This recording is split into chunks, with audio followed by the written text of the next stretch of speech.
Good afternoon, everyone. Let's go ahead and get started.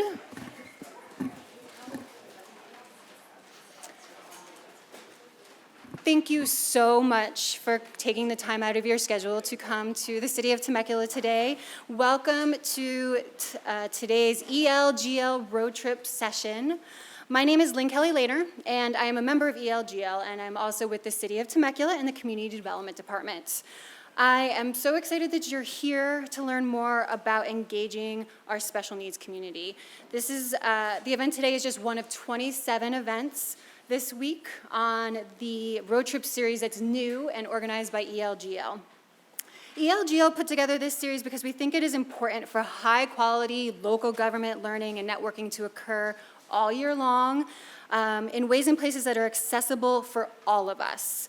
And today, speaking of accessibility, we are recording the event, so just so you know, and we are recording this event so our colleagues all across the nation can access the knowledge shared today and implement it in their organizations. Before we hand it over to the speakers, I want to turn it over to Joey Garcia to say hello and share a little bit more about the organization ELGL. Joey, welcome. Thank you. Thank you all so much for coming out here. It's my first time out in Temecula. It is gorgeous, so you guys are lucky out here. So my name is Joey. I'm a board member for ELGL. My day job, I'm a senior analyst with the City of Torrance in their Public Works Department. I was first drawn to ELGL as a graduate student. I fell in love with our podcast called GovLove. They're stickers, self-promoting. Take a listen to GovLove. Kind of drew me in. It was an organization that I felt immediately was that it valued me, especially even at a lower level with either new ideas, fresh ideas. My title and age didn't necessarily have so much weight on it to get started immediately. And so now as a board member, I make sure that we continue that. We want to be as equitable and inclusive as possible. So wherever you are in your career, we know that whatever you're doing matters. So we use our network to create timely content and authentic content. So instead of just having a vendor produce what we are consuming, we encourage our members to write for us, to plan events, to be speakers for anything under the flag name of ELGL, to empower you to bring your ideas on a national scale. Thank you all for coming out here. I think one of the most important things is that I try to focus on is as part of being inclusive of all of our members is to encourage joy in public service. And that's to remember that what you're doing every day, sometimes it might seem like the worst day possible, especially like on a Monday or the middle of the week. What we do is important. There's a reason we come back to work every day. What we do is important. I want to make sure that we share it with everyone here in Temecula and then online as well. Thank you so much. Thank you.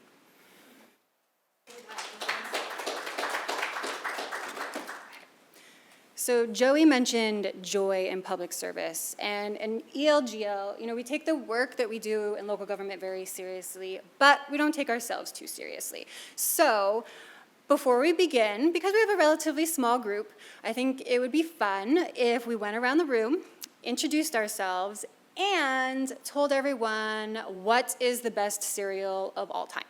So I'm going to start, hopefully. Okay. And then I'm going to hand it over to Joey. Okay, so my name is Lynn. Can we hear me? Yes. And I'm from the city of Temecula, as I mentioned, and I think the best cereal of all time is Reese's Peanut Butter Puffs.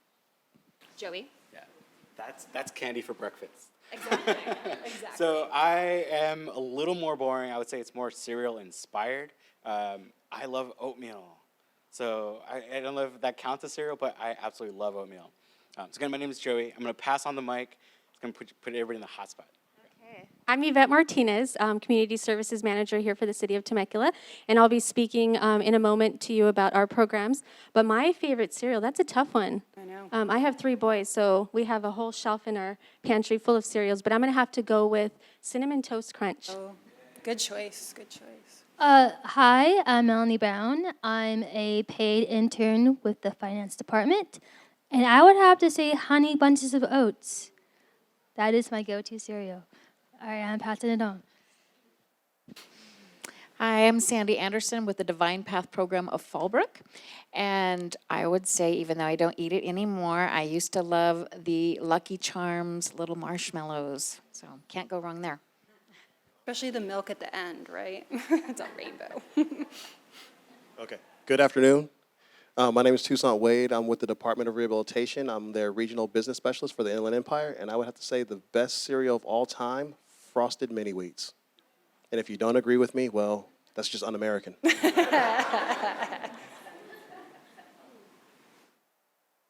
Hello, I'm Leah Kolick. I'm the Parks and Community Services Manager for the City of Marietta, and I would have to say that the best cereal is Captain Crunch Oops All Berries. Hi, I'm Priscilla Perez. I am the Community Services Coordinator for the City of Lake Elsinore. And I'm going to have to go with Frosted Flakes with banana. That's my favorite. Hi, I'm Shayna Bally, the city librarian with the city of Irwindale, and my favorite cereal has to be Golden Grams. Another Priscilla. My name is Priscilla Zepeda. I'm the recreation manager for the city of Irwindale. And my favorite cereal is Cocoa Puffs because of the milk at the end. My name is Eloise, and my favorite cereal, I really don't have one because I don't eat a lot of cereal. But if I have to say, I remember in my memories was cornflakes. Kellogg's cornflakes. But I'm a parent. I'm a doctor that's really about my cereal. So I want to go with something. So at ELGL, we love librarians. For some reason, they tend to be the most passionate about what they do. Here you go. Hi, I'm Bridget Denton from Temecula Valley Unified School District. I'm the Transition Resources Specialist. And I'm not a big cereal eater either, but my kids love Life. So I would say Life cereal. Hi, I'm Itza Chavira. I work for Temecula School District under Transition, and I'm so weird. I like grape nuts. Hi. Hi, my name is Leticia Legria. I'm from the City of Menifee's Community Services Department, and my favorite cereal is Cocoa Krispies because of the milk also. Hello, everyone. I'm Chelsea Bollinger with the City of Menifee. And my favorite is Lucky Charms, just the marshmallows, though, not the actual cereal. Good afternoon. My name is Aaron Adams. I'm the city manager for the city of Temecula, so welcome. Gosh, tough question here. I'm going to go with the Cocoa Krispies, I think, those for the same reason. So. Good morning, everybody. We did not call each other or Robert when we got dressed today. It was all I missed the memo. random, but my name's Greg Butler. I'm the assistant city manager here at Temecula. Welcome to Temecula. And I have to go with Honey Bunches of Oats. Always a good choice. Good morning, everyone. Good afternoon. I'm Jonathan Nix. I'm the City Menifee Community Services Director, and Cinnamon Toast Crunch. Yep. I'm going to go with that. Hi, everybody. I'm Crystal Menzimer, Office Specialist for City of Temecula, and I would have to say Lucky Charms. Good afternoon, everybody. My name is Robert Cardenas. I'm with the City of Temecula. I would say my favorite cereal of all time has got to be Fruity Pebbles. Just love it. Hi, everyone. My name is Cody House. I'm a management with the Human Services Division, and I got to go with Cocoa Puffs all the way. Like, yeah, rock on. Hi, everybody. I'm Mike Nagar, Mayor, City of Temecula. You can't go wrong with Captain Crunch. Regular, crunch berries, peanut butter. You're the whole three, the trifecta. Hi, everyone. Thanks for coming. My name's Erica Russo. I'm a community services superintendent here with the City of Temecula. All about crunchy granola. That is also my favorite cereal. Hi, I'm Travis Carlin. I'm the Recreation Services Manager for the City of Encinitas. And I really like the blueberry checks, but my grocery store stopped carrying them. So now I switched over to blueberry Cheerios, but both of them I have to have with bananas. Hi there, my name's Jennifer Campbell. I'm the Director of Parks, Recreation, and Cultural Arts for the City of Encinitas. And I'd have to say Kix. They're the little round cereal because you can eat them without the milk. You can bring them around in Ziploc bags as snacks, and that's what I used to do. Hello, I'm Michaela Alfatel. I'm with Every Action Echoes, and I actually don't like cereal. I like breakfast burritos. And Anthony did want to mention that he's losing his voice, so yeah. I'm Anthony, and my mother and I are living with ALS, and I am an advocate for those that are affected by this disease. My favorite cereal is Fruity Pebbles. Solid choice. I love Fruity Pebbles. So I don't know if Linda mentioned, but so we are a very phone and technology friendly organization. So please take out your phones and tweet, get us on Instagram, on Facebook, on Twitter, any social media that you have. Again, it's I know some people like to be a little bit more private, but it really is another way for us to communicate with everyone outside who isn't fortunate enough to be here with us today. So again, it's the hashtag that we're using to track any special quotes, anything you took away from that you will take away from today is ELGL or hashtag ELGL road trip, and then that'll be amplified through all of our social media, either on LinkedIn, Twitter, Instagram, Snapchat. We're everywhere. Okay. Thank you for indulging me in that. And now we're all friends, and we can buy each other cereal, so that's great. Reminder, Reese's Peanut Butter Puffs, right here. So again, so glad that you're here today. And before I hand it off to the mayor to say a few words, I want to just go over a little housekeeping. If anyone needs to use the restroom, it's right across the way. We will be saving questions until the end, and we will have time there. If you didn't see our lovely step and repeat outside, take the time to have a little Kodak moment. We have Shauna here capturing all of us. Make sure, again, to use your hashtag ELGL road trip. And please, again, post on social media, tag the city of Temecula, just have fun. We have a really wonderful program for you today. We have several wonderful speakers, which they'll introduce themselves in a little bit. But just to let you know what we have coming up, we have Yvette Martinez from the city of Temecula. We have Toussaint Wade from the Department of Rehabilitation. We have Bridget Denton from Temecula Valley Unified School District. Sandy Anderson from Divine Path Program. And then we have a Q&A with Melanie Brown, one of our participants of our programs here at the city of Temecula. But now, let me turn it over to our mayor, Mike Nagar, who would like to offer some welcoming remarks, but also share some of his personal journey with you on our topic today. So join me in welcoming our mayor. Thank you, everybody, and what a pleasure to be here. And first, I do want to just thank all of you from coming in from your respective cities and spending time with us here. It shows that you think this topic is very important, and it really is. And I just appreciate you taking time out of your day. Boy, we have such a diversity of representatives here from all kinds of different cities. I got to give a shout out to Encinitas. I go to your town quite often. I love Moonlight Beach. That's yours. I figured it was. You know, and I was there 2 weeks ago. There's a beautiful concert out there, and it's just a real family, good get-together. Bathrooms are clean. Way to go. But you all have fine cities. You know, it's interesting, a couple of other observations. You know, everybody these days is big on diversity, and they should be. But, you know, we tend to separate, you know, people out from race, color, religion, all of these things. But here we have diversity of cereal. I love it, okay? Just think about it here. We had every different cereal represented. And I don't know about you guys, but, you know, I'm pushing 58, so I got brought up in the 70s, and Saturday mornings was the way to go. Okay, the gallon of milk, the box of cereal, and cartoons. So how many people here remember that? I want to just talk a little bit, just quickly about me and just my history, just a little bit. I've been on the Temecula City Council for about 20 years now. I was elected in 1999.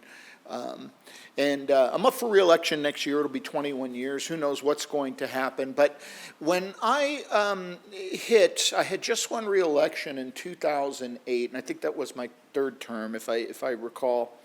And you know, about a year prior to that, my wife and I, we already had just a beautiful daughter. And we always wanted to have more kids, and so we decided, well, you know, it'd be nice to have another child. So along came Liam. And we just couldn't wait for Liam. I mean, we were just really excited, and particularly when I found out he was going to be a little boy, and that was cool. I had my girl, I had my boy. My daughter was my best friend, literally, still is today. And I thought, here I go, I get to do this all over again. Big separation between the two, about 13 years, which was totally cool. Worked out fine. I got to do it all over again.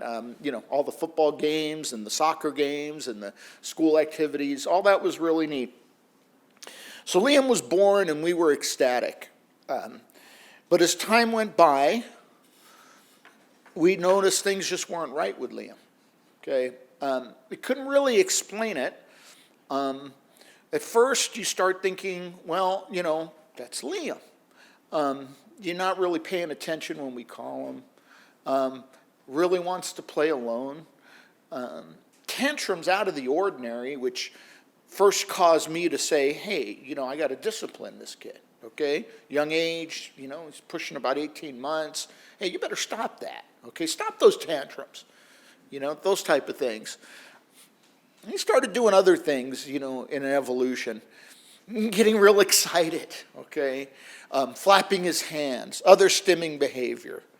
He would play with his toys and we would notice strange things. He'd line up all of his play animals and they'd either all be in a line or he'd separate them out between zoo animals and jungle animals. And if we took one from one group and put it in the other, he would have a meltdown. Strange, strange behavior. Finally, you get to a point where it becomes dire enough to overcome your denial. And trust me, we were in denial. Something's wrong with our son. It's devastating for us.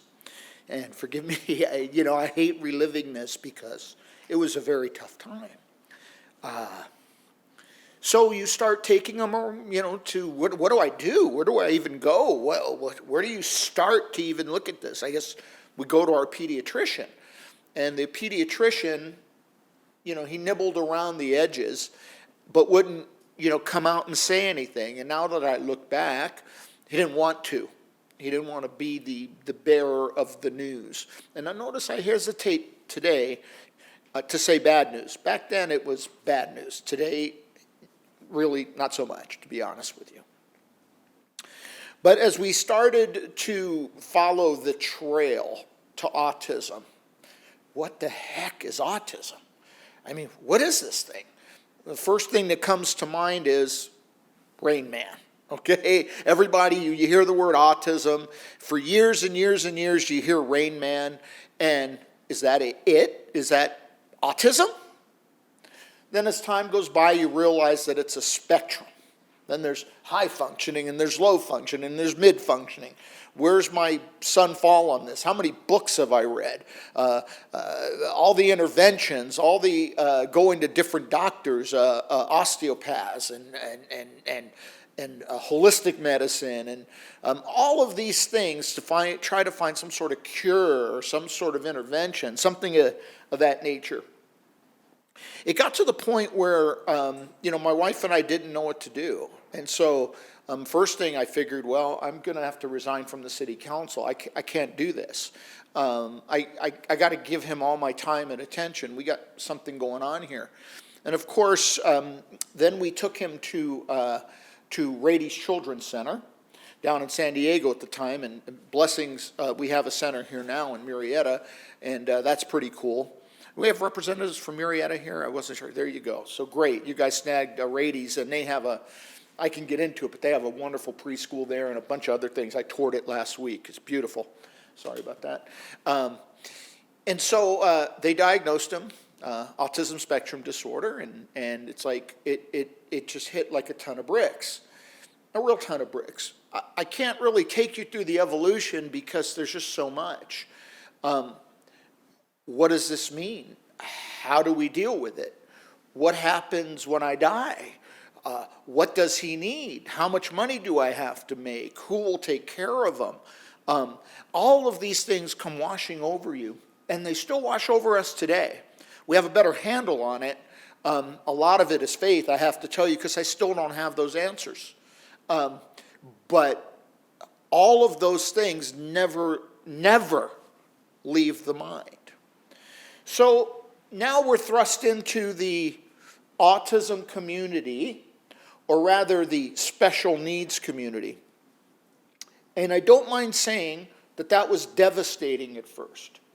I'm embarrassed to say it a little bit now, but at the time it was devastating, because here I am in a community of special needs with all kinds of people who have special needs, not just autism, from cerebral palsy to Down syndrome, to various on the spectrum, to ODD, just the whole spectrum of special needs.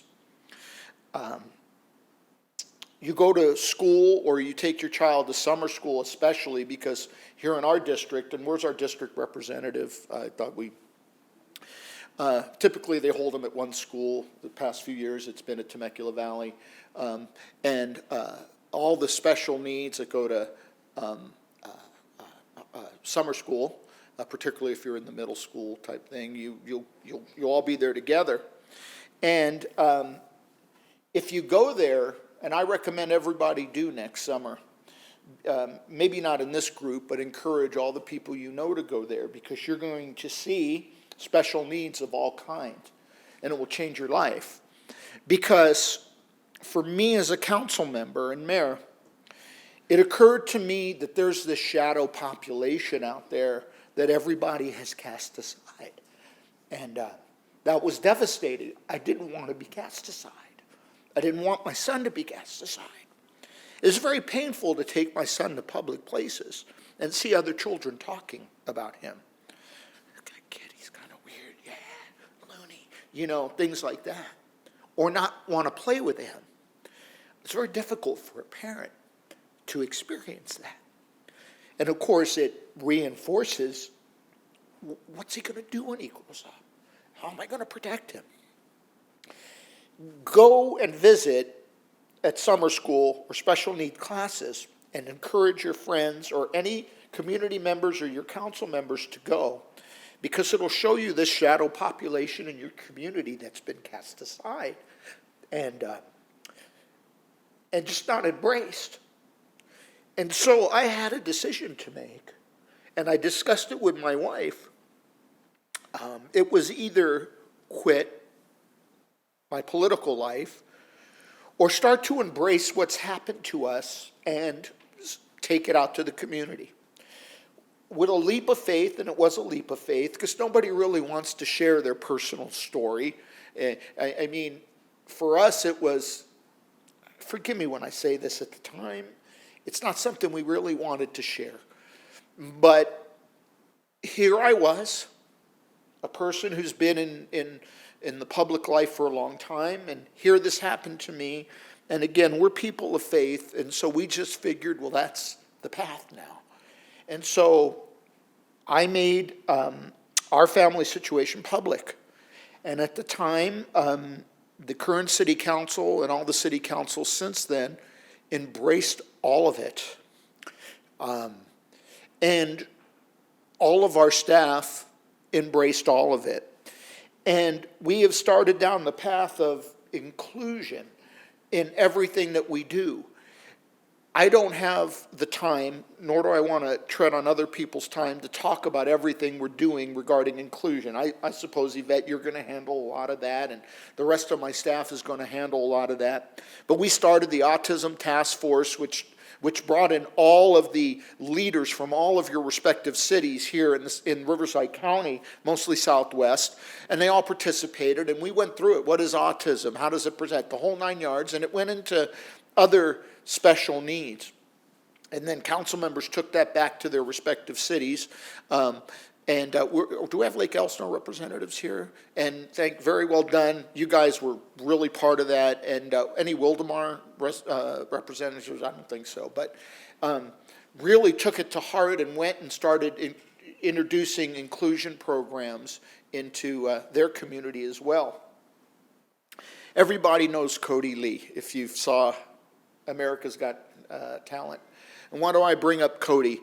Cody's from Lake Elsinore. He lives in Lake Elsinore. He does a lot of things around here. And I had met Cody maybe 2-3 years ago, and he's playing in restaurant bars and things like that, an extremely talented person. And, I knew that I was going to have him speak at my State of the City address, and that happened this year. That same week, literally, he was scheduled to speak for us on a Thursday, and that same week on a Tuesday, he was on America's Got Talent. He gets the golden buzzer, so automatically he's this celebrity. But why do I bring him up? He's autistic and he's blind, so he's obviously special needs, and they're very open about it. But something about Cody that I think we all recognize, and I think this touched the heart of the nation, and I think even around the world. When Cody introduced himself, it was a very tense moment for all the people watching, because he couldn't respond very fast. There's this expectation like, who are you? And if you notice, he hesitated. He couldn't process it that quick. He had to have time. But in our world, in the autism world and special needs world, they need time. They got to process the question. And sometimes it's taking the words and putting it into a picture and then wanting a response and making a picture response and getting it out into words. It takes a second or two.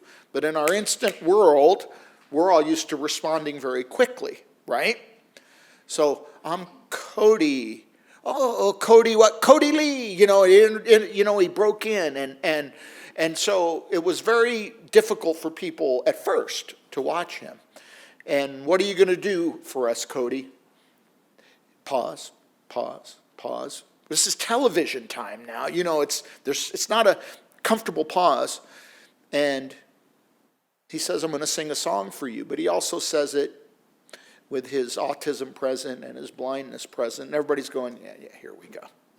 That was really it. America's Got Talent. We got all these goofs, right, on this. Here's another kid. Okay, here we go. And of course, the end of the story. He blew everybody away. But I think that represented autism, and it represented blindness, and it knocked down walls of prejudice. And that's exactly what I want to encourage everybody here to do.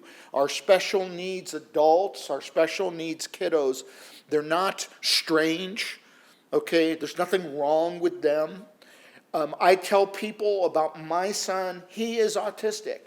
But thanks to his mom, he is on the honor roll at school. And it's no small task. None. No small task. It's a full-time job.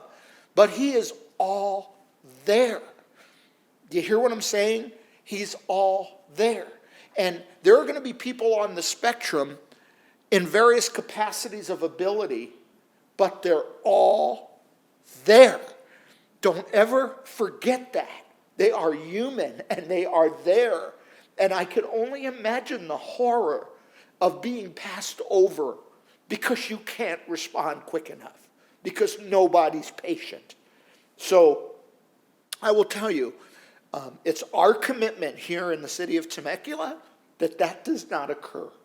And I want to challenge you all, exhort you all, take that back to your respective cities. Be relentless about it. Sit your council members down about it. Pound it home, because in every one of your cities there's a shadow population. And they don't go out. They don't go to dinner.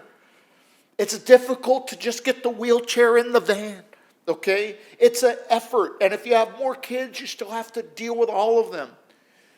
It is a very burdensome life to live. And I'll close with this.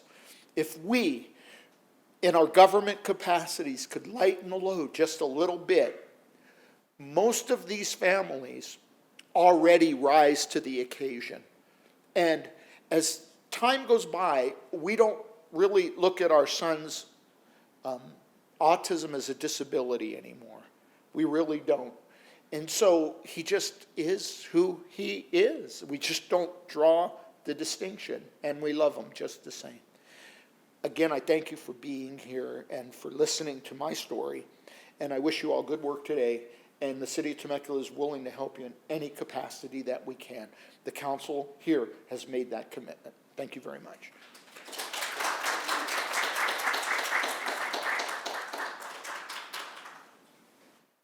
I have to go to another meeting, so I'll talk to you all later. Thank you, Mayor Nagar, for sharing that important message and being so open with us. And we really appreciate the time you took today. So thank you. Thank you. So we have a lot of important work to do, and we have a lot of wonderful programs to discuss. Up next, I would like to welcome Yvette Martinez with the City of Temecula to talk about our programs here. Please welcome Yvette. Thank you.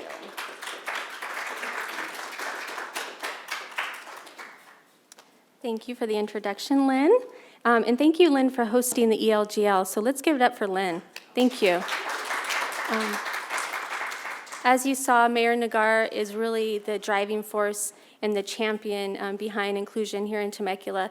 And he kind of just summed up our passion for engaging individuals with special needs. So very touching story. We're very appreciative of him making his personal story public. When I was asked to share with you all the City of Temecula's inclusion programs, I was so thrilled to have the opportunity to share with you our passion, and I think Mayor Nagar kind of summed that up for you. There is a lot to cover on the topic of inclusion and what the City of Temecula has done, and in the interest of time, I'm going to focus today on the City of Temecula's workforce program for individuals with disabilities. And so if you are interested in learning more about our inclusive recreation programs and all of our efforts, I would be happy to meet with you at a future date to share best practices and more information. But today we will be focusing on inclusive workforce development. Again, my name is Yvette Martinez, Community Services Manager for our Inclusive Services team, and I get the pleasure of working with the most non-judgmental, loyal, empathetic, kind-hearted, fun-loving, unique individuals in our community, and those are individuals with special needs. Many of you might already be practicing inclusion in your communities, and if that's you, thank you so much, and keep doing what you're doing. And for those of you who are just getting started, I think you're in the right place. I hope that today inspires you and that you guys are able to take back with you some new information. So we're going to get started with the basics. So what is inclusion? Inclusion is including individuals with disabilities in all aspects of your community, while eliminating barriers, providing reasonable accommodations, and creating a sense of belonging for all.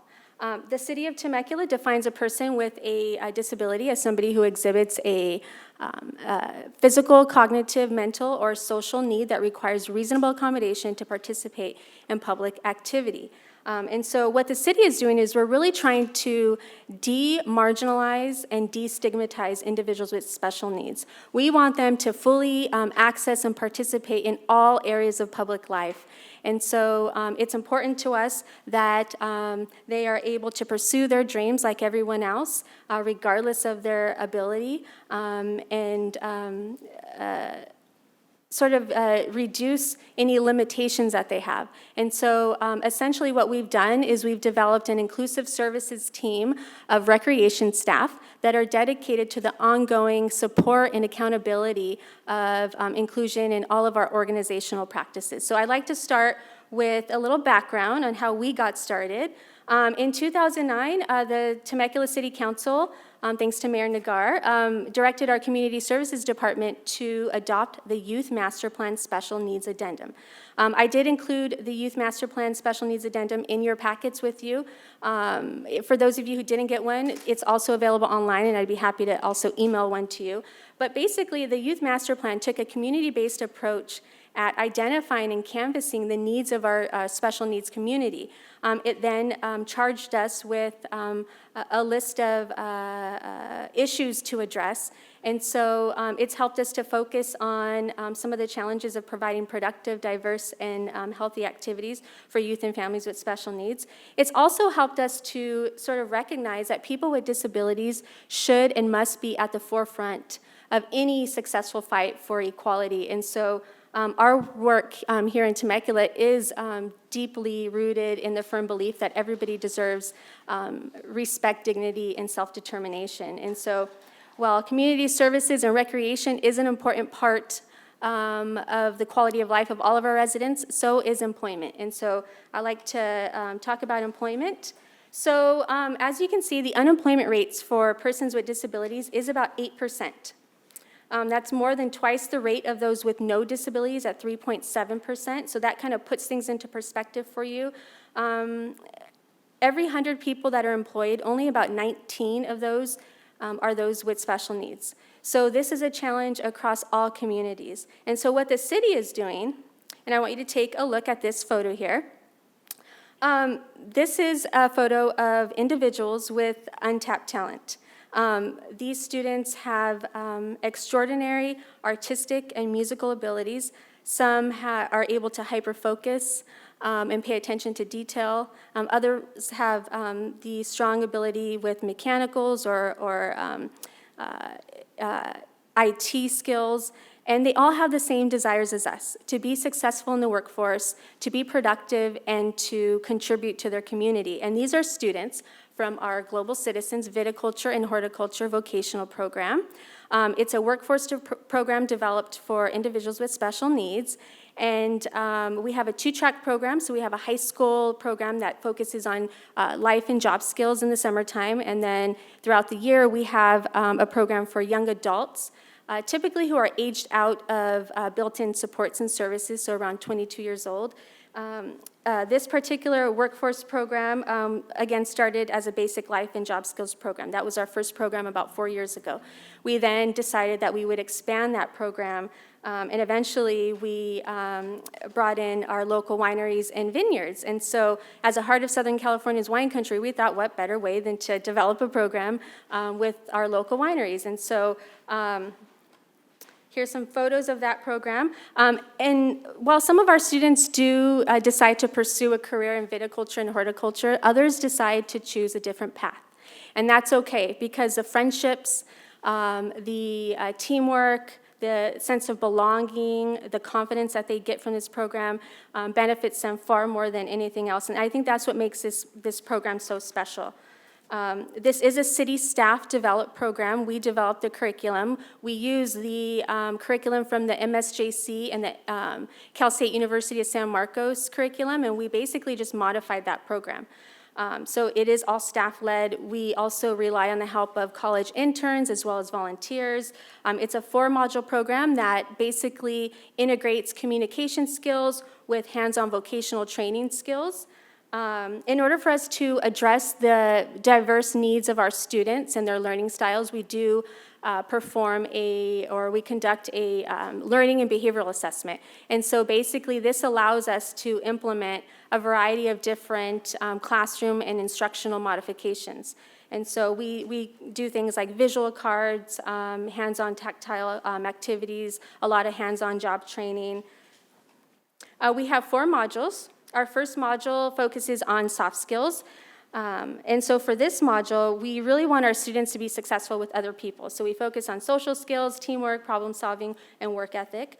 Our second module focuses on independent living skills, and it's designed to help our students increase their self-reliance, independence, and get the most out of their abilities. So we do financial literacy, we have cooking classes, how to dress appropriately to a job, and then how to tap in and access community services like transportation.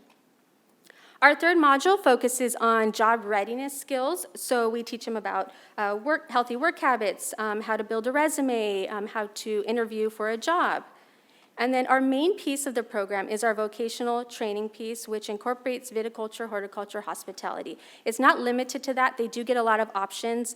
Again, while some students decide to pursue careers in the wine industries, others decide to pursue other careers. We have some of our participants who graduate our program who go on to work in community services. Yay, community services, right? And others who decide to go on to finance or other areas in the city. And so we work closely with our partners like the Inland Regional Center, the Department of Rehabilitation, to be able to leverage resources and provide opportunities for our students. And so we have served over 100 students over a course of 3 years. All of our students have graduated our program. About 80% of our students actually move on and obtain employment. And so our objective is to equip our students and to get them out into the workforce to obtain meaningful employment. And we've seen the success with this program. And here are some of those agencies that have hired our students. We have somebody who's working at Sparrow Vineyards, who has been with us since the inception of the program, Green Acres Interactive Therapy, Wilson Creek, and then we just heard from a couple of our students from last year, and they are now working at Callaway Winery as well as South Coast Winery. So really proud of them and really happy to see the results. So we are looking at expanding our program to introduce a 5th module, a job placement tool and employer candidate pool. Back in the springtime of this year, we hosted the Mayor's Inclusive Workforce Luncheon. How many of you guys attended that? Okay, so a few people here. As a result of that, we had over 100 people come out from the business community, HR representatives, hiring managers, and we all came together to talk about the benefits of hiring unique talent in their organization. And as a result, we've had so many people come out to us who are interested in learning more and hiring our participants from our program. And so we hadn't had already a job placement tool, and so we're working on developing that so we can match our students' skill set and their interests with an appropriate agency. And so we're working on getting that. We're also looking at the potential of getting our program certified as an apprenticeship program. Thanks to Toussaint Wade with the Department of Rehab, who's here today. He's the one that introduced us and has really led the way on a lot of our efforts here too. So he has a wealth of knowledge, so I would encourage you guys to see him afterwards. But we're looking at hopefully getting our program certified. And I know Divine Path, who's here today, has also taken suit on that. So a lot of good stuff coming out of that. So with all of the stuff that we're doing to expand our program, we're also looking to partner with other agencies. So for those of you who are interested in learning more about our inclusive programs or our workforce programs, I mean, Divine Path, you know, you guys met with us before you started your program, and so we're interested in replicating this program and getting it out into other communities. And so what I've included in your packets is not only the Youth Master Plan, but I've also included sort of a roadmap to the beginning phases of developing a program similar to this. So if you're interested, again, in the interest of time, I'd be happy to meet with you afterwards or at a future date so we can discuss how we can share best practices. But I do have a video I'd like to play, and then we can, and I believe we're doing questions afterwards, correct, Lynn? Okay.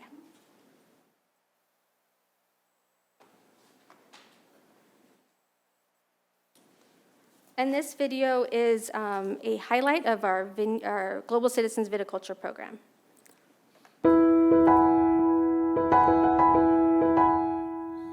Sparrow is a vocational program for young adults with developmental disabilities in conjunction with the City of Temecula. It allows young adults to develop their resume and to gain experience so they can be successful in the workforce.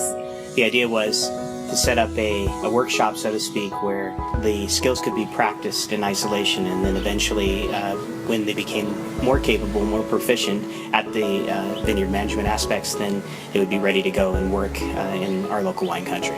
We bring children and young adults who have special needs into this program, and we teach them skills. And we tailor that teaching method to accommodate them. Some learn quickly, some learn by sight, some learn by touch, some learn by instruction, and we tailor it to them so that when they leave here, they have a marketable skill that can go get them a job.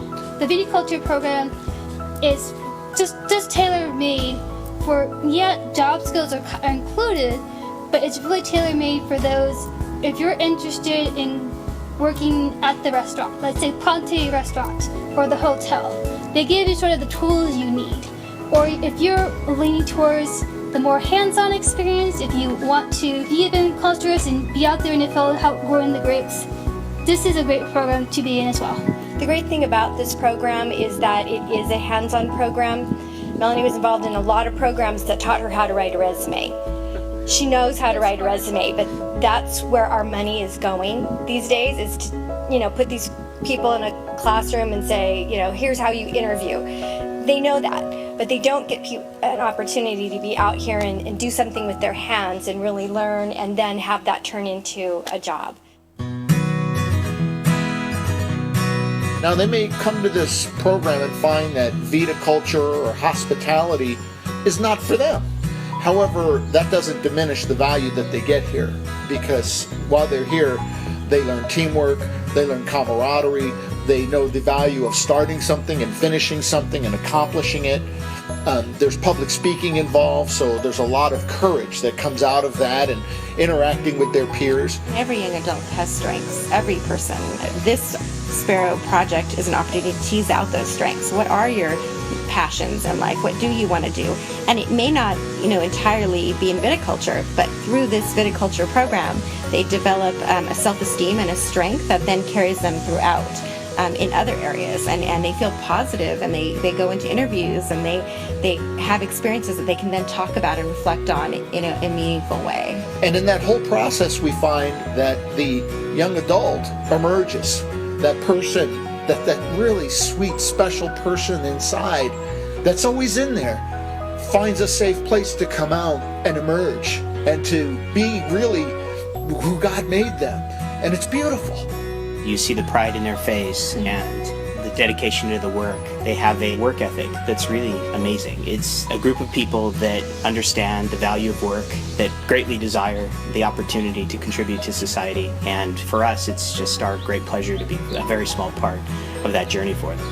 As a parent of someone that's, on the spectrum, you just are in a support role, and you find out there's not a whole lot of support out there. And so programs like this are just like little gems. Our idea is that somebody will copy this program across the nation, and they'll replicate it, and it will give other students an opportunity to have success in their futures and in their journey. And we hope that it gives a lot of young adults an opportunity that they might not have otherwise had. And I pledge, we're not stopping here.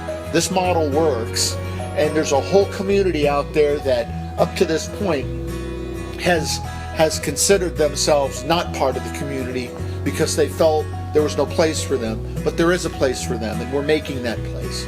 So that's what Sparrow Vineyards means to me.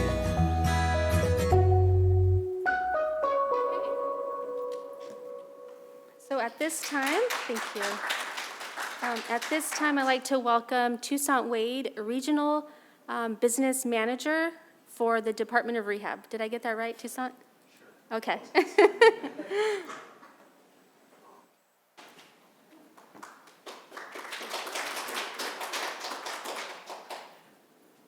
All right.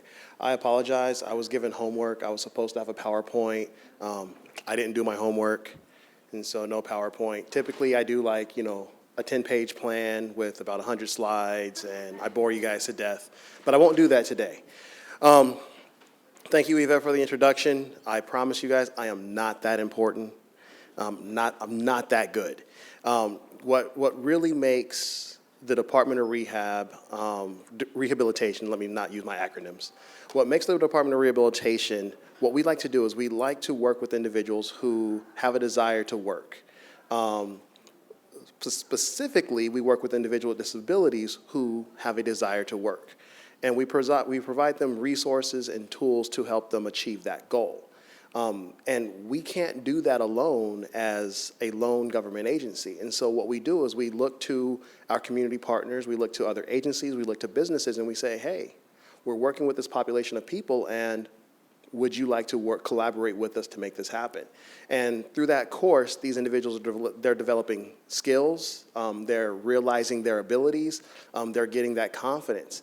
But then the other piece is we work with the community, and we kind of help alleviate some of that fear. We help alleviate some of those myths of, what are we supposed to do? And, I typically say working with individual with disabilities is just like working with people, just regular people. And just because somebody has a disability doesn't change that they're people. I'd like to say we're all weird in our own way. Some of us more than others. And so having the label of disability does not necessarily change that fundamental foundation of a person. I use a lot of big words there. Yeah. Okay. So the purpose of me speaking today is there's a lot of individuals who work for various municipalities, different governmental agencies, and it's really this. It's if you want to include and engage individuals with special needs, you just do it. I don't think there's a better example than what Temecula did. Temecula just says, we want to do this, and they did it. Now, maybe I'm oversimplifying it. Maybe there's more complexities that went around the room and ideas that got tossed, but in the end, it starts with the desire to do it. It starts on that individual level that, hey, I want to do this. It starts with the attitude, and I don't like to say attitude of acceptance, but it starts with the attitude of, I can do this, and I want to do this, and I will do this. And I don't care if you're a director of an agency, I don't care if you're the administrative assistant of an agency. It starts with one attitude, and then that one attitude turns into another attitude. And it's, hey, maybe we should do this, or maybe we could do this, or maybe we could change this, or maybe we could just add this. Or if we remove this, it would allow more people to do that. And, you know, I'm using abstract terms, but that's where it's at. And as different agencies, you know, we're tied to this thing called resources. And the more we work together, the more that we can leverage the different resources that we have and create the different synergies to create programs like this. And so I don't want to steal too much thunder, but it starts with the mayor. And the mayor says, we need to do X. And so he says, we're going to do X. And then Yvette starts doing X. And then from doing X, you get Y. And so I don't want to steal the thunder of Divine Path, but Divine Path is in the room, and Divine Path says, oh, that's pretty cool. We're going to do this. And when we're doing all this, everybody's going, well, how do you do that? Well, we fail forward. We go, let's do this. And, well, that didn't work, so we're not going to do that, but we're going to do this. Well, that worked, so let's do more of this. And it's moving forward and adding things. And it's incorporating your community. And when you can do that, you can engage with, I don't know, I don't like it's just me personally, engaging people with special needs. That's just people. If we take the label off of it, then we're just engaging people. I think I was having a conversation earlier, and you know, we do this thing where we're trying to not discriminate anymore. And so by not discriminating, we create a special pocket of something. And in creating that special pocket, guess what we start doing? Discriminating against the others that aren't in that group. And so if we remove the labels and just do, I think engaging individual special needs just becomes, we are more inclusive naturally. And so I think that's really what we want to do. And so Department of Rehabilitation, and forgive me, I always ask first, who's ever heard of Department of Rehabilitation? Sweet, okay. So let me explain what our department is. So the Department of Rehabilitation is a state agency that works with individual disabilities who want to attain work. And so we help with vocational education, we help with vocational training, we help with providing access to resources to make them successful or help them become successful in finding employment. We're all over the state of California. We're not in every city, and so sometimes you might have to drive. And so let's say somebody's coming from Hemet, you have to come all the way to Temecula to get services. And that's what we do. That's our main goal, is to help individual with disabilities attain employment. And so does that explain who we are and what we do? Okay, sweet. And so as government entities, it's, if you're wondering how do we get these things started, well, talk to cities like Temecula. We're in Temecula, right? Okay, I'm sorry. I didn't sleep good last night. Or, you know, go to your local Department of Rehabilitation office and ask, hey, we're interested in doing X, or we're interested in doing Y, and how can we work with you, or what resources do you know of that can help us pull this off or get this started? But at the end of the day, I think it's the model that I saw with Temecula is you just do it. You start it, and you're mindful of this is what we're doing moving forward, and that's the path, and you just forge ahead. And so, thankfully, you guys said there's no questions, and so I'm going to go ahead and get away from the podium now. Thank you. Have a great day.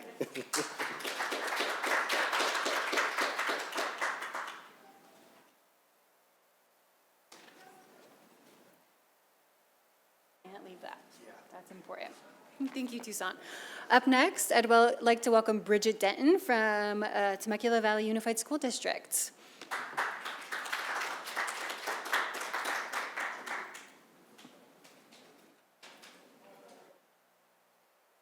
Well, good morning, or good afternoon already. I'm so blessed to be here, I must say. I grew up in Temecula. My family moved here in 1987, ironically from Orange County. So it was a little different than it is now out here. My dad actually started working for Maurice Currie Winery, for those who are familiar. And I was wondering when we were going to move back to Orange County. But I must admit, it's become home. My children went through Temecula Valley Unified School District. Both of them graduated at high schools around here. And I've been blessed to work for the school district for the past 15 years. And it's been an evolution of processes of different things that I've worked in. I worked retail, I worked restaurant, I worked as a job coach, and now as a transition specialist for the school district. There are so many resources available through the city, through the school district. I think that's one of the things that I find most fascinating. And my family, we accessed a lot of those resources, taking classes through the city. My daughter had a 504 through the school district. So just knowing that those things, as Tucson said, resources that are available. Our goal is to educate, to be able to help parents and families and other local agencies be aware about what we do. My aunt moved here 5 years ago because I have a cousin with autism. He is on the spectrum, and just to access more resources in our local area. So we are very fortunate, definitely. And that kind of leads me to talk about what our program is and what we have within the school district, which is called Workability. And it is for students age 16 to 22. Kind of a little bit of an overview. It's a program that provides pre-employment training skills and follow-up services for youth that are in special education who are making their transition from school to adult life. So we have our high school students as well as an adult transition program, which one of our parents or grandparents of a family member, and then one of our previous students, Melanie, who is part of our program as well, help to kind of transition students as they go on into life in the future. So there's the 16 to 22. It is funded through the California Department of Education. So we do receive a grant. We receive funds that it allows us to pay for students to work train in the community with local businesses that we partner with. We're very fortunate in our area to have it. As you can see, there are 977 school districts in the state of California from northern to southern, and only 270 actually have the Workability grant. So, again, our local area is fortunate to have that. So what are the services rendered? What are the things that we do? We do assessments with students to identify their interests and hobbies, their skill sets that they have. We do that in the form of an interview, a transition assessment. We do planning. We have workshops and guest speakers. So some of the things that Yvette highlighted with soft skills, talking about the difference between soft skills and hard skills, customer service, job interviews.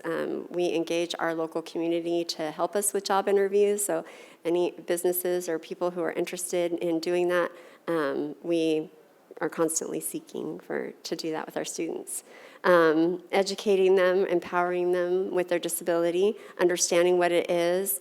I know what Toussaint's saying, and I hear him when he says about removing disability. I guess I say special abilities, right? Because our students do have special abilities and a way about them. I don't know about you guys, but whenever I walk into the room at one of our schools or even into a business where there is a person with special abilities working there, it warms my heart.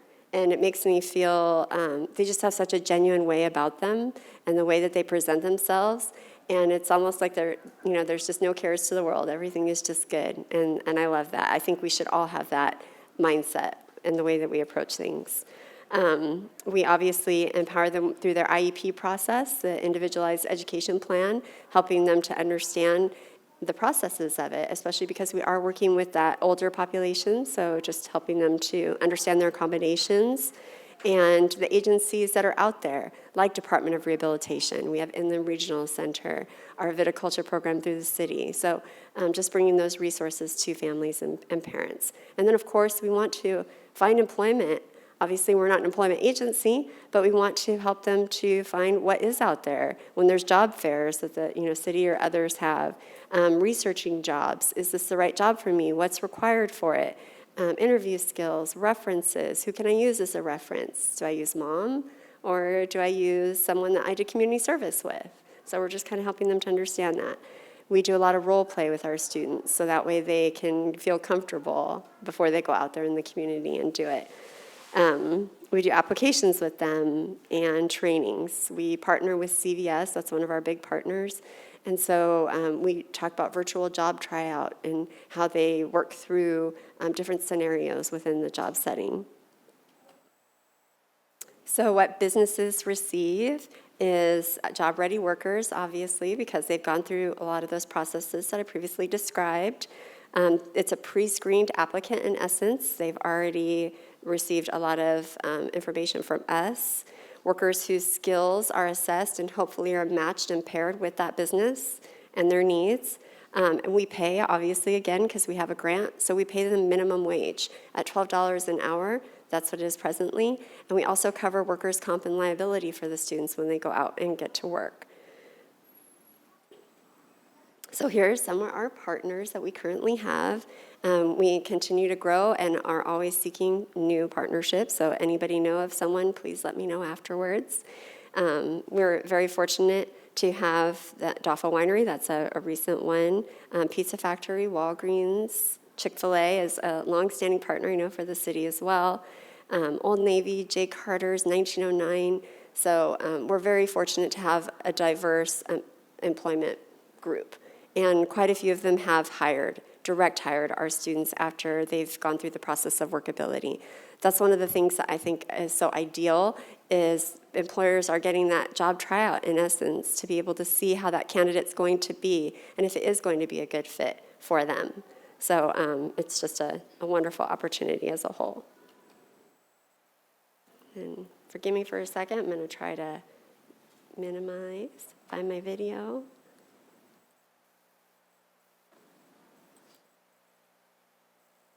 Educate.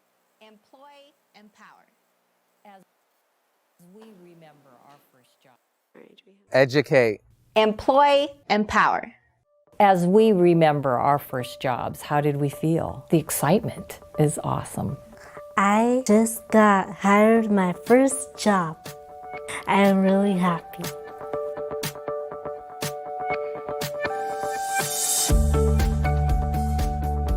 One in 5 people entering the workforce will have some form of disability. That is the pool that is coming into our workforce.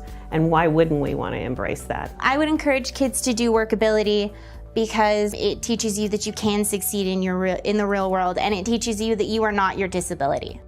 School is part of your life, but it's a short part in the grand scheme, and then you have the whole rest of your life, and you should be working.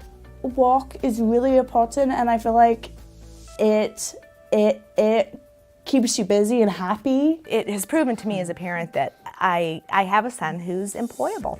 We're an education system. We're giving kids opportunities to learn. The biggest footprint that we have in the state are all the pre-employment services that we provide. We don't just get students and throw them right into the job space. We have different classes about being prepared to do the job. Activities such as a mock interview. How do you answer questions? How do you get along with your coworkers? How do you engage with customers? Being on time is critical. What's it going to take? Workability has allowed districts to be very flexible and very passionate. Workability helps those students become who they were meant to be. I really like working office and with students. I really knew in my heart that I wanted to work with kids. I always want to be my own boss. They decided to make my own business, making shirts and make money. There are so many jobs out there, and what is the one thing that touches your heart? They have such a wide variety of options. So you can have your own business, you can work out in the community. They work so hard to be creative to make that perfect fit. I know I started Safeway, there was also kind of some new skills that came up right then. Like make sure I get everything done in a timely manner and how to prioritize. Working with the students through the workability program has helped me to make each employee thrive in what they know how to do best. Workability provides all the economic support. You don't have to pay the workman's comp insurance. We're paying the student's salary. It's an excellent opportunity. I have been doing it for so many years that I enjoy it. It's an additional recruitment avenue for us, which is one of the most costly things that we do. Here, we know what we're getting. We're getting a well-prepared candidate. We're getting someone who's enthusiastic and eager. They're motivated, and happy and motivated employees want to stay employed because they love their jobs. It's trust for me. That is my number one thing that I'm most thankful for workability, is sending somebody that I will not have to worry about. It's not us doing community service. There is a value for us being a work site, and there is a huge value to being a part of this. How has it changed your life to work? How does it make you feel? Happy. Makes you feel happy? I like this job. I work at parts department, sales department, and service department. I'm gonna be happy once I get my paycheck. I feel like I'm gonna be proud of myself. I feel like this job has like totally made me think way differently about myself and made me feel like I can do it. I like to learn more experience and new skills. I am really good in role model. When I sell these tie-dye shirts, I'm not shy. Workability believed in Toby. That rubbed off. Toby believes now that he can do it, and he's been a really great success. It really made the difference for Matt in becoming the great worker he is now. Yep. It's been an absolutely wonderful experience, and I would do it again in a heartbeat. Workability One provides job awareness, training, and job placement for over 100,000 students. 300 school districts and well over 9,000 employers in California participate in this program. Workability One has been around for over 30 years, making a huge difference to us students. Students like me. And me. And me. And me. And me.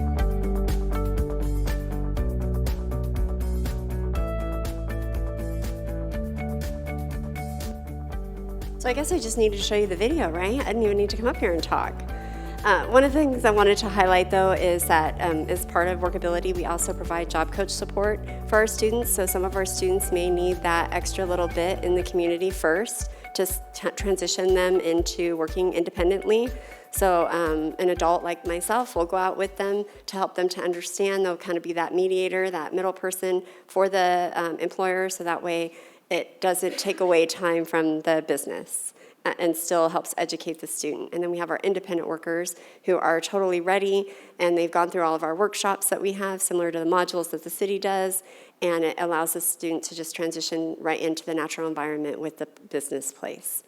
So that was pretty much it. The last part was just my slide with my contact information. We brought flyers with us today, so there are flyers that had employer information, testimonials, and then our workability brochure. So if you didn't get that, please grab one before you leave today. Thank you so much again for having us.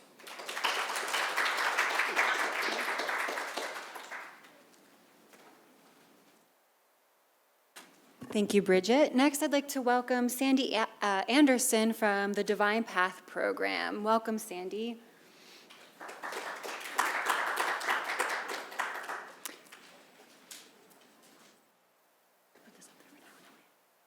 When you're ready? Okay, all right.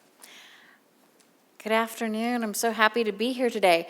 I am here in place of Lanella Batali, our executive director. She hurt her back this week, and so I am typically her right arm, but today I am her person since she's home in bed.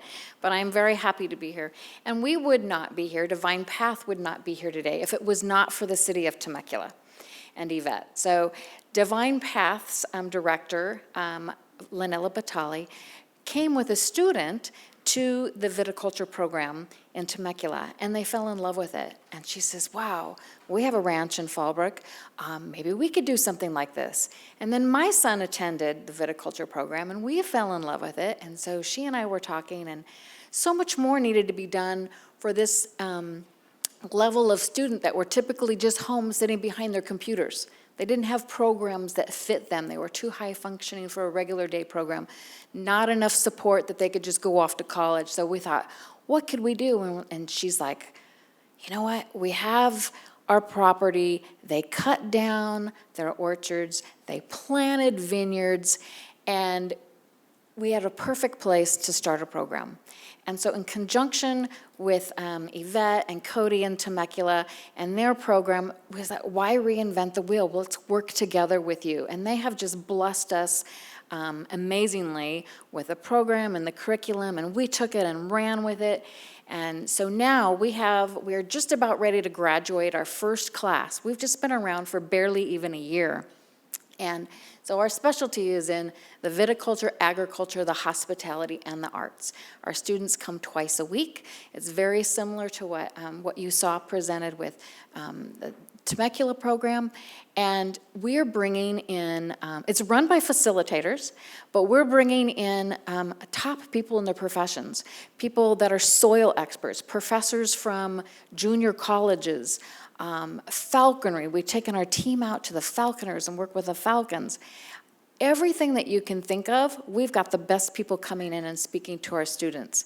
So they're learning at a very high level, skill level. And our students are loving it and absorbing it, and it's just been exciting to see. Now, some of our students come in not having a clue or a care about a vine. They're like, nope, I'm a desk guy, I want to work at a desk, I'm just doing this because my mom made me. Now, they start getting in there and they're learning, and then pretty soon they like being out in the vineyard. And not only are they in the vineyard, they have their own vineyard. Each student, each of our 8 students has their own 10 to 20 vines that are theirs on the property. So what happens to their vineyard happens because of them. They're in a competition to see whose grows the biggest, whose grapes are the biggest, who's going to get the best harvest, which is getting very close. Our brick numbers are up to 23. We harvest at 26. So they're all getting very anxious about harvesting their grapes. All their vines are named. They all have names on them. They come in each morning and they check, they weed, they prune, they tuck, they do all their things, and they have become so proud.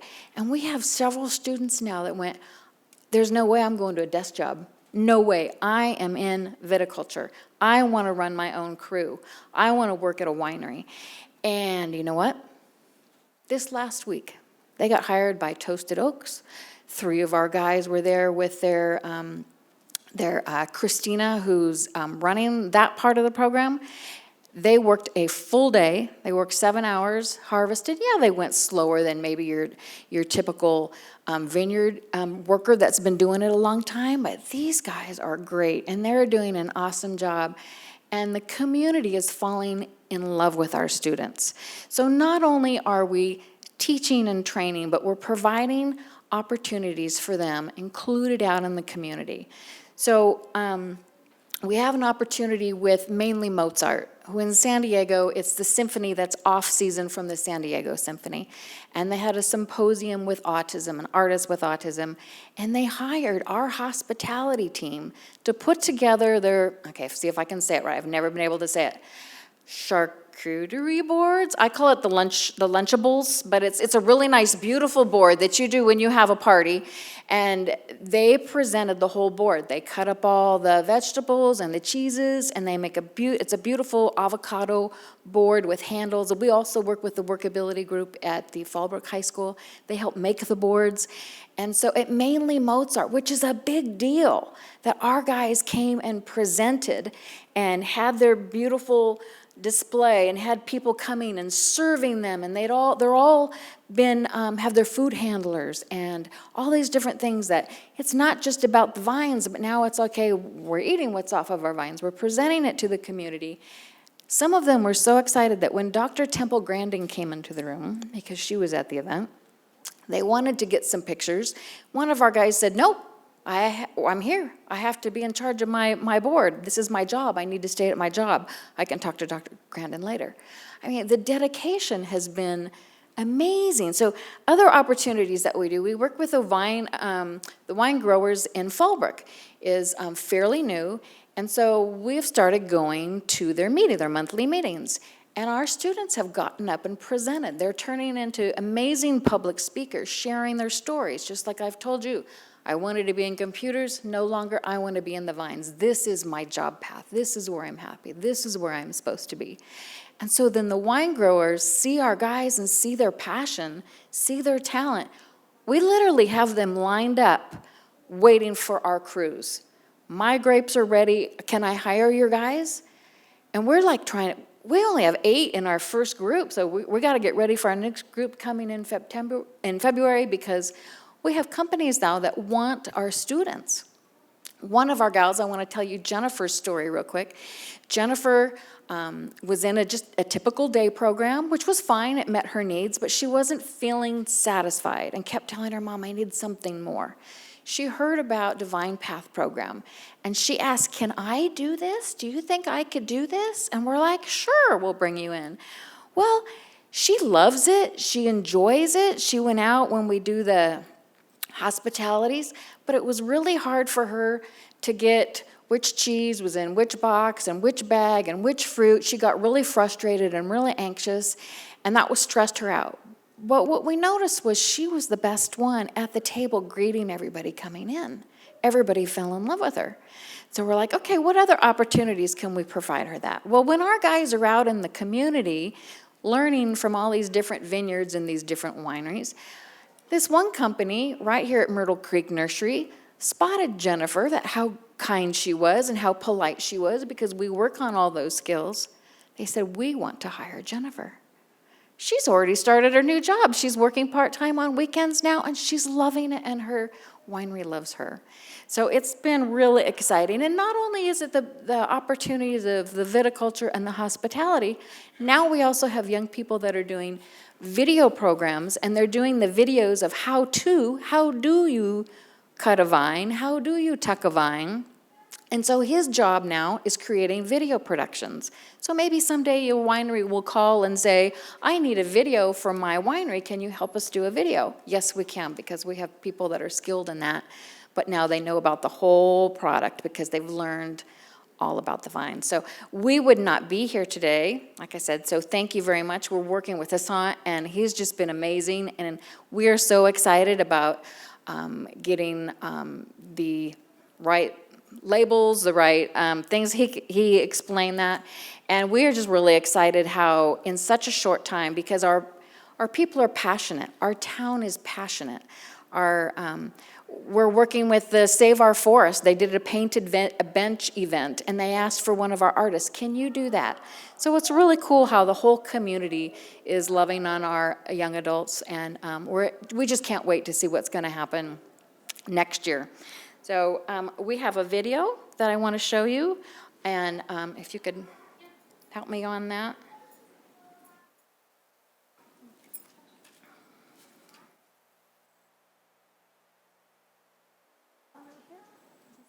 That's it. This is our Stephanie.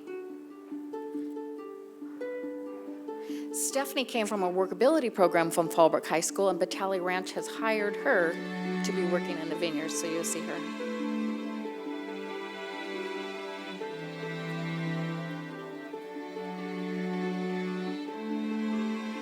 There's the board I was telling you about.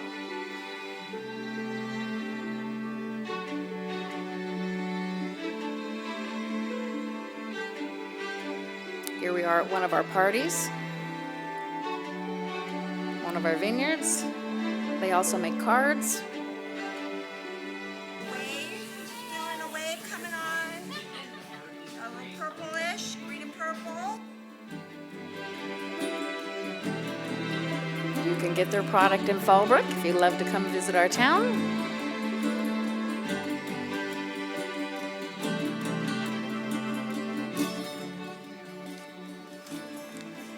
Part of our arts program, our guys painted the barn.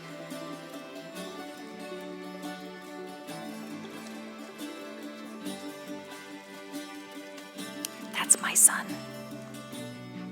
I have 2 special needs children, so I really appreciated the mayor's talk this morning. That was our story too.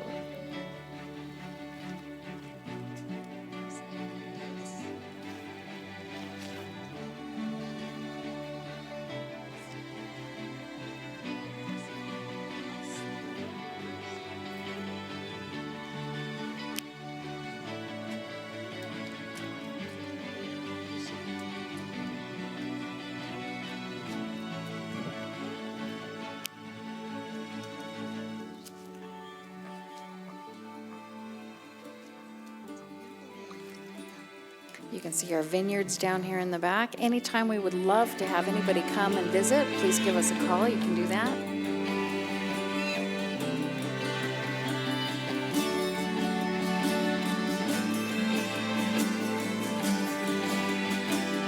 It's part of our mentorship program where we have young people helping mentor our students.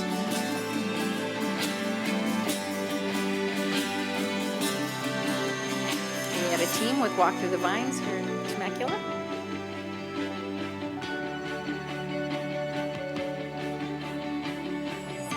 That's the Aussie Doodle that loves being on our property with all our students.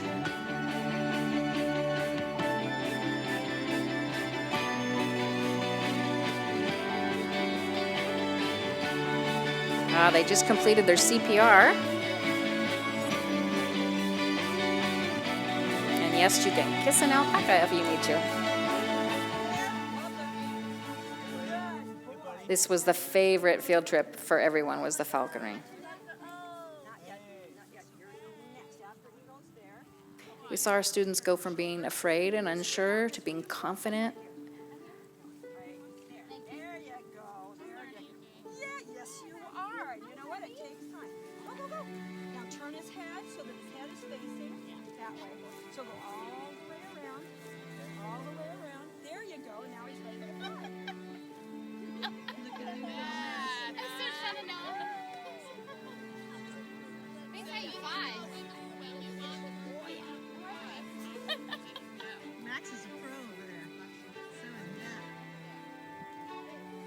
You know, Divine Path started not with a budget at all. Just like Desant said, we just did it. Stepped out and did it. And the community has fallen in love with us and supporting us. And now we're reaching out for grants and doing all these different things and getting supported. And so we appreciate that very much. And there's our guys.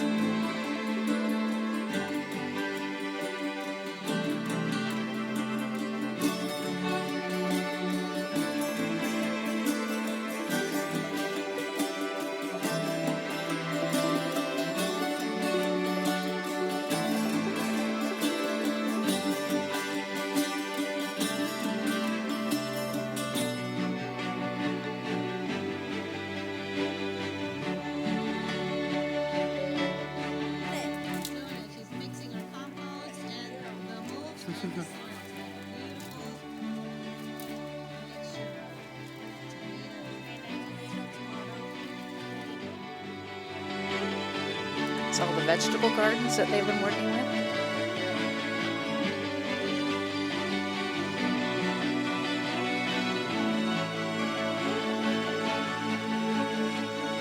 And our students always present at our parties and our big soiree that we just had. They each talk about a different skill that they have on the property and the ranch, and they share it with everyone. Thank you.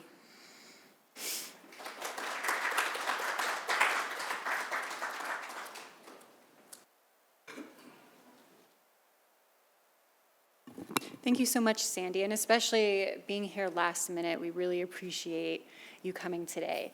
Our final set of speakers is 2 of our employees from the city of Temecula. We have Erica Russo, who is a superintendent for Community Services Department, and Melanie Brown, also with the city of Temecula. She's an intern in finance, and she participated in our viticulture program. So it's going to be a Q&A between the 2 of them.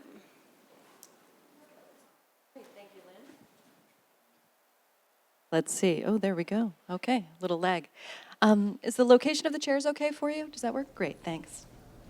Hey, Melanie. Hello, everybody. How are you doing? Well, it's a little bit chilly in here, but other than that, I'm doing good.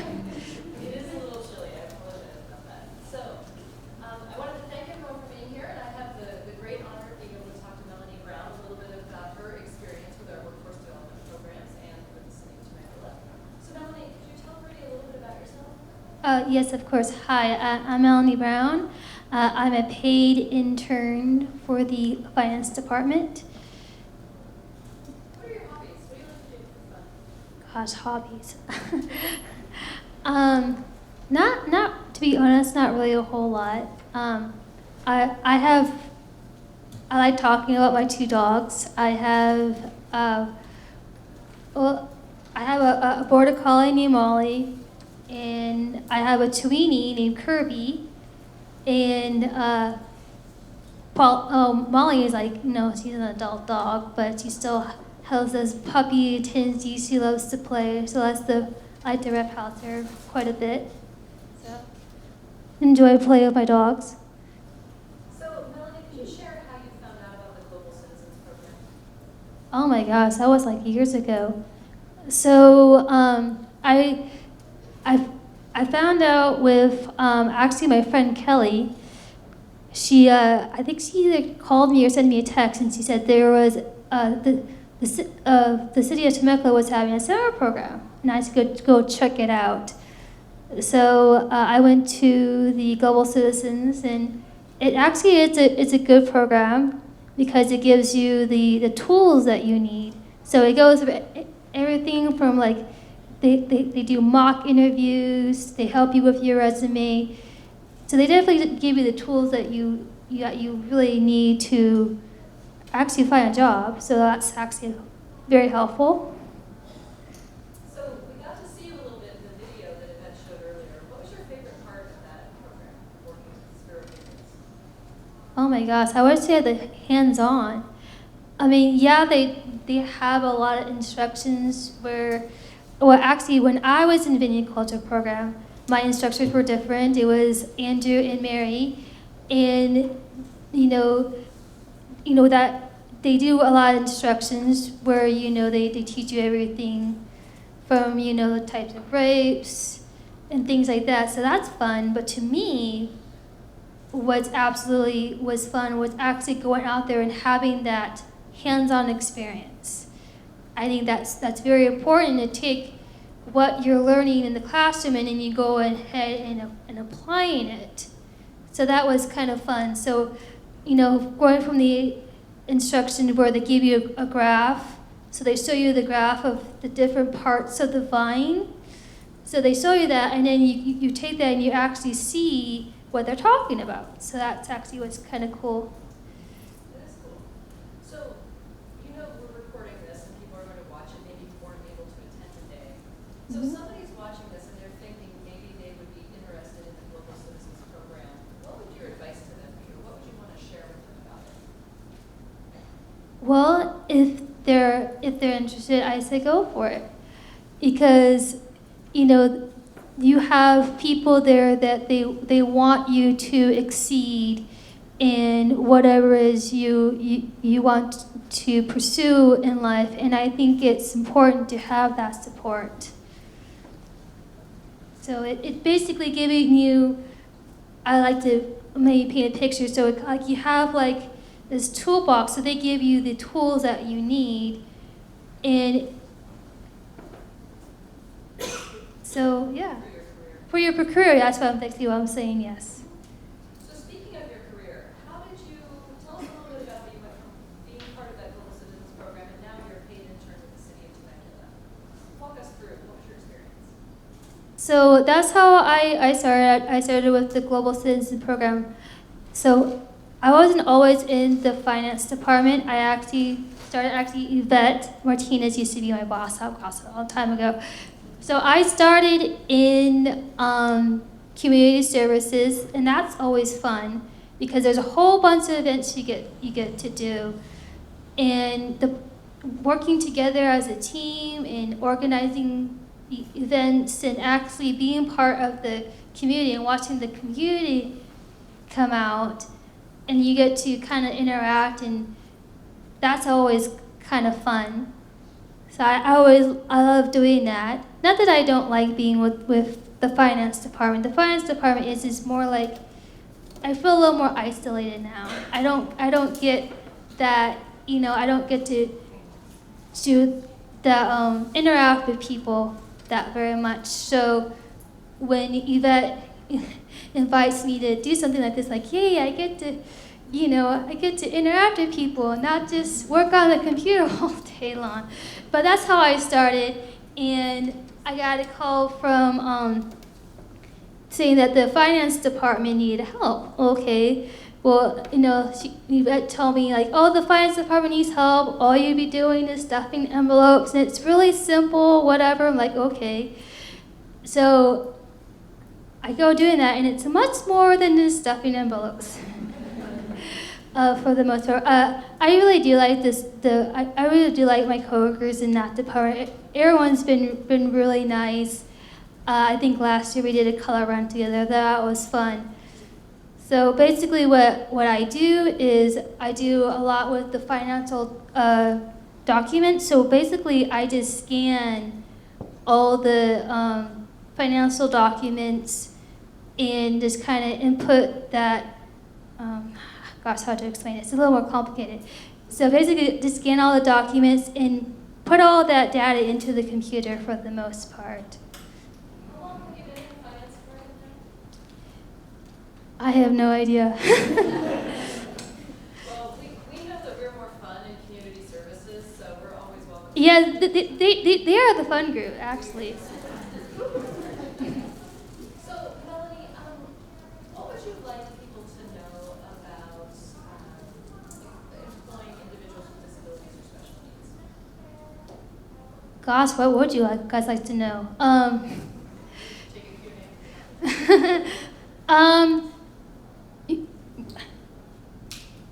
I think it really requires patience. You have to have the patience. Especially with people with disabilities, not always the best communicator. I know I'm not the best communicator. The only thing I was nervous about doing this is I have stuttering. That's always been my big thing when I'm talking to someone, like stumbling over your words. So it's just basically, and some of them, they can't really communicate. If you ask them a question, they have to kind of think about the answer, kind of like what the Mayor Nagar was saying. So basically, patience. And, that's what I have to say. Thank you. I think I speak for everyone in saying we would never know that you feel like you're not a good communicator, because you're certainly communicating beautifully with us today. So, is there anything else you wanted to share with the group? Do you guys have any questions? No? Any questions for Melanie? Well, thank you all. Thank you all for coming, and definitely appreciate your support. I think another thing I want to kind of say is, usually with people with autism, I have Asperger's. People think that they kind of put us in a box. Not everybody, but they kind of think, all people with autism, they all like trains, they all like maps or whatever. No, that's not true. We're on a spectrum for a reason. We all have different likes. We all have different likes. We all have things. We have dreams that we want to, kind of pursue. And whatever it is, just be there and supportive. Don't say you can't do something. Because you know what? That's not true.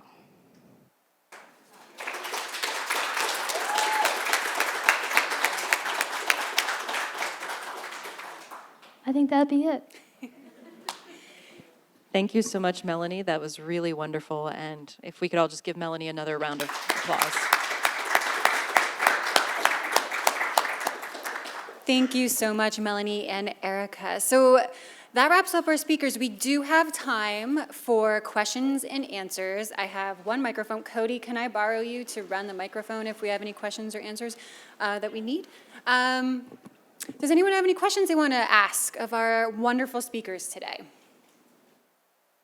Don't be shy.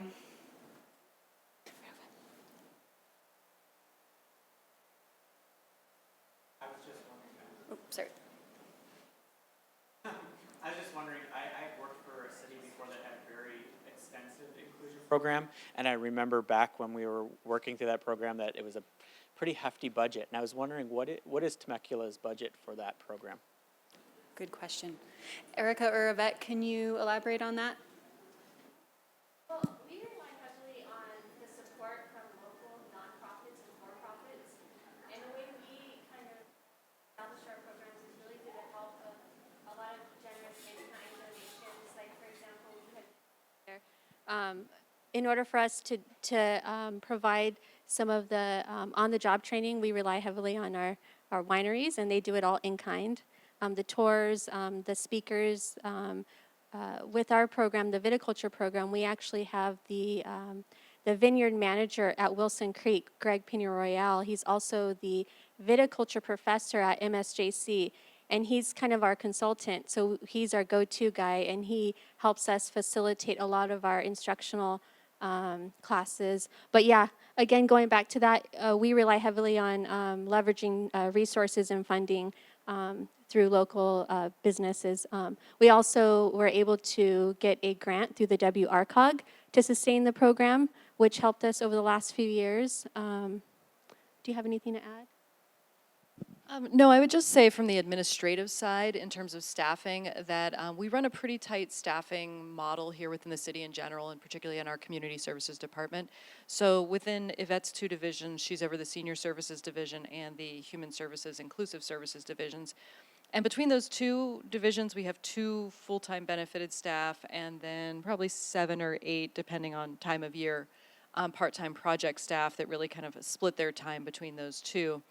And I think that's, yeah, we run a pretty tight ship, but, and we also rely a lot on internships, and we've really been lucky with placements through the DOR and also placements internally with our own internship program that's been very helpful in terms of providing additional staffing support.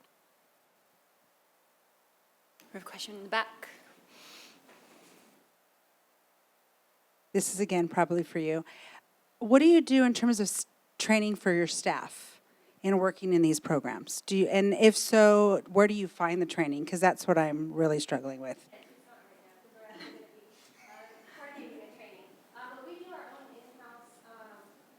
Sensitivity training with our staff, and then again, a lot of it is just us doing research and being kind of like the feet to the ground and going out into the communities. And before we started our viticulture program, I knew nothing about vineyards. I'm still learning.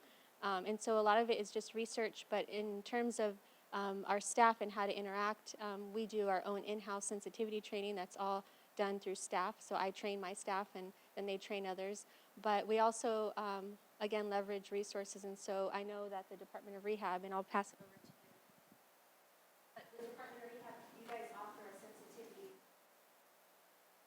And so also through the Department of Rehabilitation, just like we open it up to our business partners, we also open it up to our community partners where we do disability etiquette training. And we also have this program called Windmills Training where we help with the attitudinal side of people working with people with disabilities. And so it's moduled, and depending on the need of the agency or depending on the need of the business, we can go ahead and select different modules to kind of help with different things within inside the company that they're looking to address with the attitudinal side of working with people with disabilities.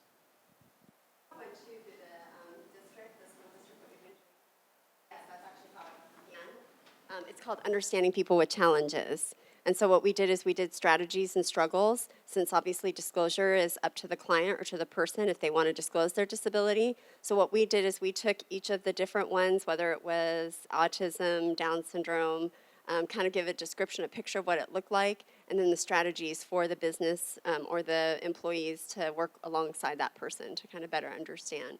So what we did is we went into the business, and again, it started with CVS, and we did interactive with them. So we brought, for a deaf and hard of hearing, cotton balls, which actually were provided by CVS. So we did cotton balls, and we put them in their ears or earplugs to kind of show them what a deaf and hard of hearing person, what it was like. And we would do like a little mock thing with them. We did vision impaired, so we had glasses, again, donated, and they were scratched out so they could see what a vision impaired person trying to see a skew code, right? A small skew code. So there are various activities, I guess, to be able to engage the business partner and those community members, like what Toussaint was mentioning, to help them to better identify with the individual with a disability. We can talk all we want and obviously show them different things, but when it became them dealing with it, I think was more relatable. So we offer that too through the school district and would love to collaborate, obviously, with the city and you guys in that too. Okay, do you want to? Where are you? We're Irwindale, but we read the title, we were like, I don't care how long it takes. We got to get there. Yeah, I wrote that. Yes. Awesome. I will say within the city of Temecula, it's been, within the city of Temecula, it's also been a learning process for us as well. Yvette's staff is kind of out in front for us, but we have a huge community services department that does a number of other things. We have a library, we have a theater, we have sports and recreation programs and aquatics programs, and we don't always get it right. And we have we have had occasions where we've received feedback from individuals within the public that we did not handle a situation with appropriate sensitivity.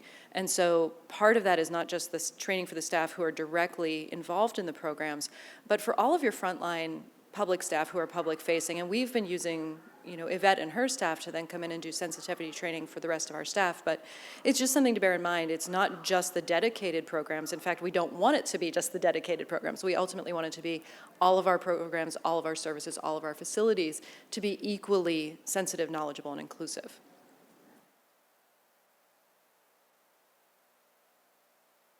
We have a question up front. Hi, I'll stand up just because, sorry, I don't want to face my back to anyone. I just have a question or it's more like questions for all of your organizations to make sure that you are being as inclusive as you can. Sorry, I'm a little nervous. But I've worked in group homes before. I've worked with a lot of people with special needs. And I've also worked internationally at schools and at hospitals. So I'm just wondering, these are just a few questions, but for your flyers, for your programs, are they in multi-languages? Are you including low-income families? Are you also posting on social media so that some people that aren't able, if they're working 2 or 3 jobs, if they're able to see that? Are you going to food banks or to migrant workers' jobs, to special needs dances to make sure that the word is out about these organizations? Are you trying to help your clients mainstream? I like some of these videos, but a lot of the times people don't want to be recognized as special needs. They're just a person. I really like how you mentioned that earlier. So are these events for everyone, and then just, are you really utilizing the internships that you can get? Are you reaching out to the colleges? Are you seeing if the contracts are in place? A lot of times these contracts aren't even in place, and it's just a simple phone call or an email, and then you can get your school district more social workers. You can get psychologists that are willing to help and bring in more clients, more clientele.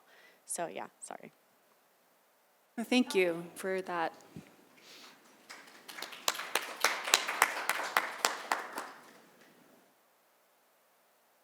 Any more questions, comments, anything else? Okay, well, on that note, I want to thank you again so much for being here today. Let's give another round of applause to all of our speakers today. So as I mentioned, this is recorded. We will be sharing information from all 27 locations on the ELGL road trip in the coming weeks. It'll be on their website. We'll reach out to you and let you know. If you're interested in getting more involved with ELGL, there are a lot of ways you could do that. As Joey mentioned, we love social media. Go on Facebook, Twitter, Instagram, we're all over there. The annual ELGL conference is scheduled for May 13th to 15th in 2020 in Portland, and tickets will go on sale in January. Another fun event we do is ELGL Mugs coming up in November, where we pair each other up and we exchange mugs from different cities for the holidays. And then birthdays and books, sign up is in December. I actually just got my birthday books this week.